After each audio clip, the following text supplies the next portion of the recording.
ঈশ্বরদীতে রাষ্ট্রকাঠামো মেরামতের ৩১ দফার লিফলেট বিতরণ।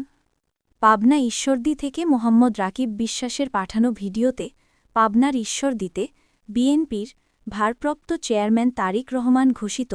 রাষ্ট্রকাঠামো মেরামতের ৩১ দফা বাস্তবায়নের লক্ষ্যে ঈশ্বরদীতে লিফলেট বিতরণ কার্যক্রম উদ্বোধন করা হয়েছে। ঈশ্বরদী আটঘরিয়া পাবনা ৪ আসনে ধানের শীষ মনোনয়ন প্রত্যাশী ও পাবনা জেলা বিএনপির সাবেক যুগ্ম সাধারণ সম্পাদক জনাব জাকারিয়া পিন্টুর পক্ষে মঙ্গলবার বিকালে দাসুরিয়া এমএম উচ্চ বিদ্যালয়ের সামনে থেকে শুরু হয়ে লিফলেট বিতরণ কার্যক্রম চলে দাসুরিয়া বাজার হয়ে ট্রাফিক মোড় পর্যন্ত। এ সময় উপস্থিত ছিলেন ঈশ্বরদী উপজেলা বিএনপির সাবেক সভাপতি বীর মুক্তিযোদ্ধা শামসুদ্দিন আহমেদ বালিথা, পৌর বিএনপির প্রস্তাবিত কমিটির আহ্বায়ক এসএম ফজলুর রহমান, পৌর বিএনপি সাবেক সাংগঠনিক সম্পাদক ইসলাম হোসেন জুয়েল,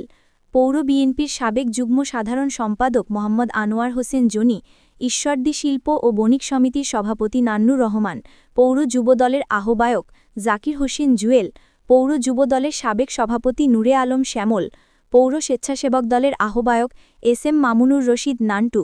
সদস্য সচিব মাহমুদুর রহমান জুয়েল, পৌর ছাত্রদলের সাবেক সভাপতি খন্দকার তৌফিক আলম সোহেল সহ বিএনপি অঙ্গ সহযোগী সংগঠনের বিপুল সংখ্যক নেতাকর্মী উপস্থিত ছিলেন।